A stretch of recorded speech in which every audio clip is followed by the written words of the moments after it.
Би нөгөө замын цагдаагийн дасгийн дараагад нэг сарын хугацаатай үүрэг өгсөн. Энэ үүрэг маань одоо дуусч байгаа. 8 чиглэл бүхий үүрэг өгсөн.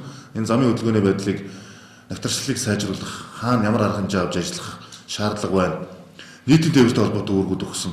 Энэ үүргийн биелэлтийг та очиж энэ байгууллагын удирдлагуудаас нэг шаардлагатай байна. Хэд хэдэн уулзуур гарснууд дээр бид нар анхаарал хандуулах хэрэгтэй байна.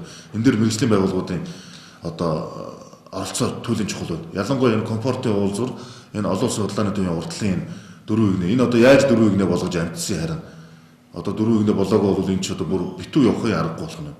Тэр энэ уулзуурууд энэ гарцууд дээр урд нь байгаагүй энэ төвжирэл гацалтын үйл ажиллагаануудыг яаж зохицуулах юм? Тэр буян захын дотор тал бас төвжирэл үүсээд байгаа.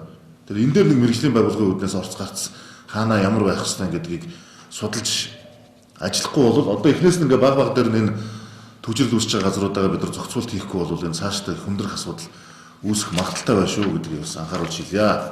За хог тээвэр Эрдэнэ хотаргын алба тогтцол үйлчлэгийн газар хаврын удирдал болж байгаа толбогдуулж өөрийнхөө энэ эзэмшлийн талбай цэвэрлэгийн үйлчлэгнүүдийг нийт аж ахуй энэ зам дагуу хашаа хороогоо будаж сэргээх энэ Эрдэнэ хэн бэ нэ? Мөнх хотарга энэ ажлуудыг зохион байгууламаар байна. За хог тээвэр дээр би дахин сунтай холбоотой өчигдөр тодорхой үүргүүд өгсөн тийм. Энэ Дархан хотод байгаа нийт хогийн цэгүүдийнхаа байршлыг тодорхойлоод тэр хогийн цэгүүдтэй холбоотой тогтцолт арга хэмжээнүүдийг авах ийм албан даалгаврууд өгсөн. Энийг бас хэрэгжүүлж ажилламаар байна гэдгийг хэлье.